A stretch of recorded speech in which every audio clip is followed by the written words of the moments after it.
Hello and welcome to GM Tips. GM Rick here, and I hope you're doing good. And I'm going to basically just go with the Logitech one, so I'm getting rid of the desktop audio. So hopefully we have no issues here, and I'm going to play it back to make sure. Sorry, it's been a while since I've done a GM Tips. I've been going through a lot, and have a potential move up to Ohio coming up. A lot of stuff going on, and most of all, I'm getting to be the daddy to that great, wonderful little girl. And I have so many wonderful kids. I've got two other older kids that I love very much, and Becca and John, and they are my hearts. I mean, and even though every day is not always roses and peaches, my oldest loves me to death. My middle son, he loves me, but it's kind of a mess right now. And he's 18 and figuring things out. And this little girl needs me. So, kind of some of the things we're at. I'll go through them later in the video. So, GM tips on doing a long and slow term campaign that lasts.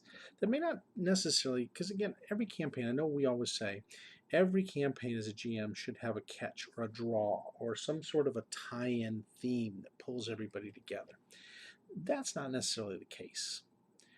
You can set up a whole world that can be adventured by your players, whether it's an existing world or some other world that you've created, and leave it very open-ended for your players.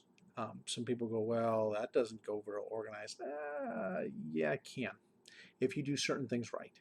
Um, I'm a believer that, first of all, in doing this, you want to make it a rich place, a very rich environment that your players can go into. Uh, that has a rich background, a rich history. And again, you don't have to start them off. Everybody thinks you have to start everything off at an amazing high level, and that is not the case. Um, Please keep in mind you do not have to start your players off in a um, advanced situation where everybody knows them. They're in this huge city. They're popular. They're known by 10 million people, and oh, by the way, all this and this and this and this and this are going to occur. You can start them at a humble beginning, a small town, a simple place, a simple thorp. Uh, Maybe they're just simple working class people. And that's kind of a fun way to start people because honestly, grassroots, if people come from the working class, a lot of people have a huge amount of respect when they rise to prominence. So start them in humble beginnings. Look at some of your best heroes, like in the superheroes, like Superman. He started at a humble beginning in a small farm community. Uh, Batman, a little more prominent because of the Wayne family, so he was more on the top of it. Look at some of your heroes out of the things like Frodo and Bilbo. They started out of the Shire, which the Shire really was nothing, and humble beginnings. So get your players on board with this. It's not a bad thing that they don't get everything they want in a first level character. They don't have to have all these perks and these huge backgrounds and these merchant classes and all these other things that they want to have. They don't have to. And that's the great part about it is they don't have to necessarily have these things. We think they should. Now, necessarily not the case. So keep in mind that you don't have to do this. Um, you can give them very humble beginnings, humble backgrounds, humble starts. Maybe nobody knows them when they start, or they're known in the village, but maybe they're not the best of people, or whatever. They're kind of the people they thought would never pan out to anything. And so they rise to prominence because of the things they do. And it doesn't have to be a fast rise, it can be a slow, little by little rise. One event, another event, another event takes them along this path. So when you do this, you don't have to really drive them into this prominent position. Don't think you have to. I think so many people do. And the sad part is that you lose a lot of the fun of building it up from scratch. So keep that in mind. Humble beginnings are not a bad thing. And again, it builds into why they become a hero, an anti-hero, um, maybe a vigilante, or whatever they may become, or a cyber hacker, or whatever they become in this world, a smuggler. they all start from a humble beginning. And they get to know people and develop contacts in that area and slowly develop their fame as they go along. That's kind of the fun of it. You can have a lot of side adventures and little things that help them to build up that fame. Now, a part that plays in this, and you guys heard me talk about it before, is character background. Okay? Character background. Help them to sit down and develop these characters. And that's one of the things I like doing with my players. And again, love my group. I'm going to hate when I move to Ohio, going to just all online with these guys. Paul, you mean the world to me. You know, if you guys get to see this, I'm going to say this for my players. Paul means the world to me. He's not only a best friend outside of the game, but he's a good friend in the game. Max, God, Max has been with me since 3.5.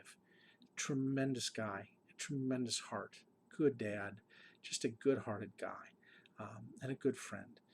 Josh, love you, man. You just you come into our group and you've gotten Mini GM to fall in love with you and just gotten the respect of most of the people in the game. And I'm so happy for you in where your life is right now. Joseph, thank you for joining us, Joseph. You have been a real light since Brian has left for a while, and you're a super guy. And I know I challenge you, and sometimes you roll your eyes at me, but it's greatness.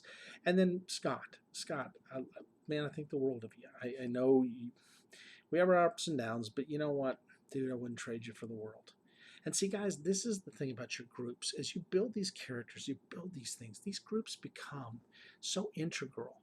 Don't look the gift horse in the mouth when you get a good group.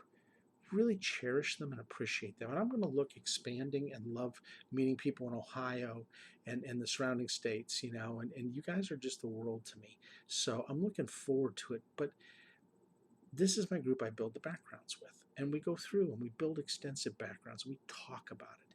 Take time offline, you know. Don't take too much time out of your family because, again, I've done that before and it's kind of part of where things are right now with Kim and why we're just best friends right now.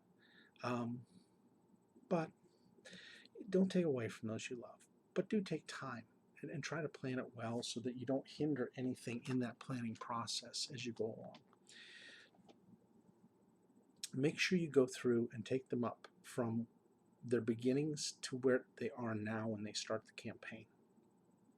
The whys, the story, the richness of it, and help your players to see that that helps you in this type of longer term campaign to really do a lot of great things. So take that time, make it rich, really put in those life-changing events that got them to where they are today as a group and as players. Put in colorful, prominent people for the people to run into in this campaign, in the area that you have them. They don't have to go to the whole world and explore the whole world, or they can. It's up to you. Contacts they can make, organizations they can work with, or that will thwart them.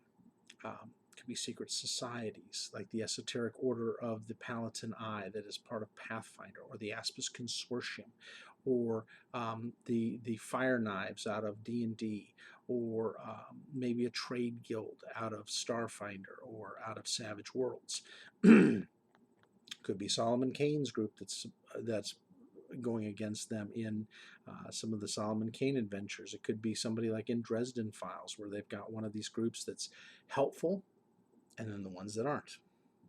And, you know, Harry works with both. So it could be something like that. If it's a zombie apocalypse world, it could be, you know, groups of scavengers or groups of looters that come in and destroy places. Or it could be people that use the zombies to try to harm people or to spread the plague virus for their own gain. These are all things you can build in for your characters and give them boons and banes. As they work with these people, they get certain perks. If they work against them, they get certain anti-perks that go against them. And the neat part about this is they can build up their credibility no matter what path they take. It doesn't have to be a hero's path. It can be any path you want to take them on. These are so integral, and you make these NPCs larger than life for them. You know, and ones that maybe they don't stumble upon right away. Maybe it takes a couple missions or them being noticed. for them to stumble upon this type of situation. Keep this in mind. These are all good things. Um, you don't rise to prominence right away. Look, when I'm going to go to Minerva, Ohio, or wherever I go, Alliance or Canton or Akron or wherever we end up that way, I'm not going to know everybody. I know a few people, and my prominence is nowhere near what it is here in Texas. But in time, with the organizations I work with, it builds up.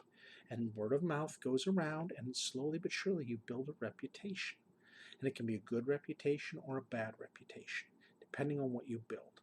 So keep that in mind with the players and emphasize that as you work with them. Give them those opportunities to really, really do this and really have that kind of fun.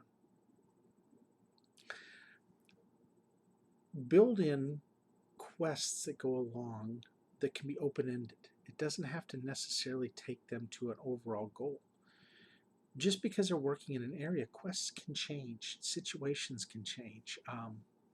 It's all about the end result of where these players want to be with their characters, more than with what we want as a GM.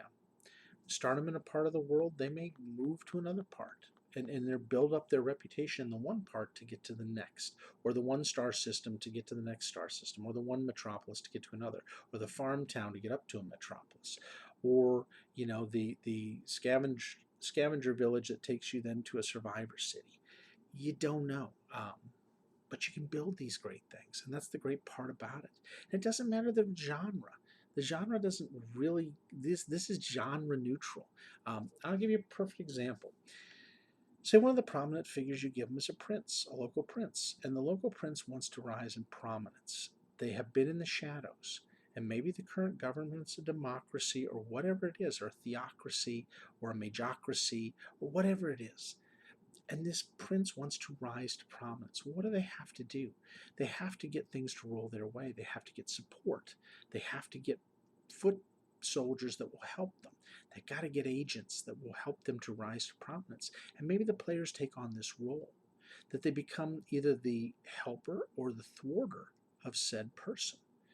And in doing so, they can get rewards from them, or they can make antagonistic things that would turn the rewards into bitter things that they give them, the party, to really hinder them. And see, this is fun as a GM because you're giving out these awards.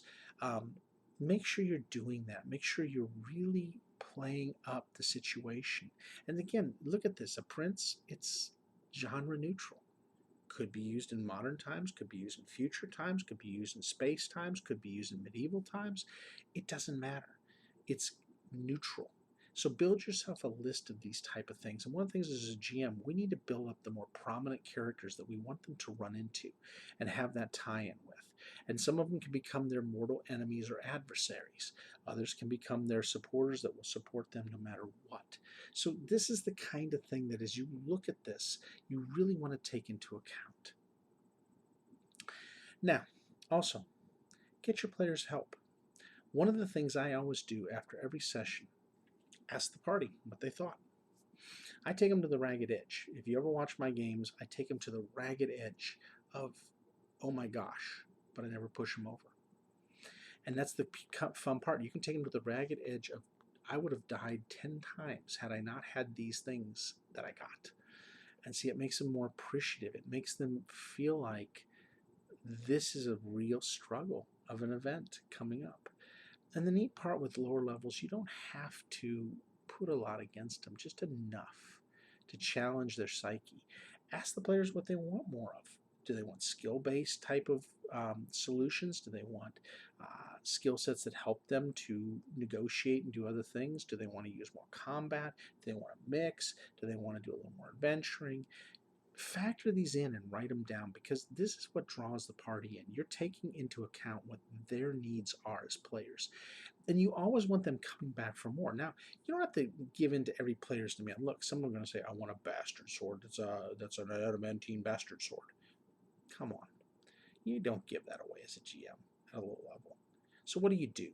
You give them something else. Maybe it's a signet ring. Maybe it's a code. Maybe it's a book of ciphers. Maybe it's something else that enhances them, but doesn't make them too powerful.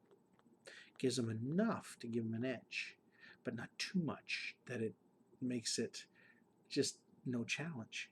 I'm sorry, GMs. I'm about challenge. I'm about the struggle, because as players come up, they get so much more when they had to struggle through and figure it out than if they don't.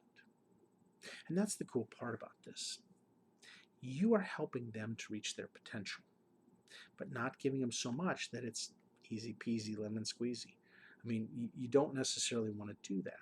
So I just think as you look at this, take a look at the different things that are going on. Take a look at what the needs are and go with those needs. Again, other things you can do for this is you can put in groups they can join, societies they can be a part of. Groups, I love the Remarkable Inns that is done by Lore Smith Gaming. The Remarkable Inns gives you places that are venues that the players can go to. So don't be afraid to do the venue with them and really develop a venue that's a place they can go to get information, build friendships, have memorable players and NPCs they can get with. Maybe they hire an NPC that roams with them. This becomes their avenue of how should I say it? Finding what they need, but yet not finding too much.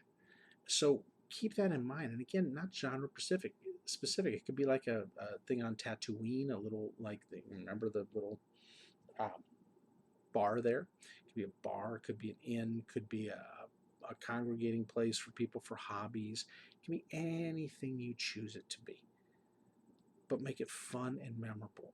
Describe it. Have lots of good descriptors that the party can look at and know that this is a place of, I come back and I've got the picture in my mind of this place.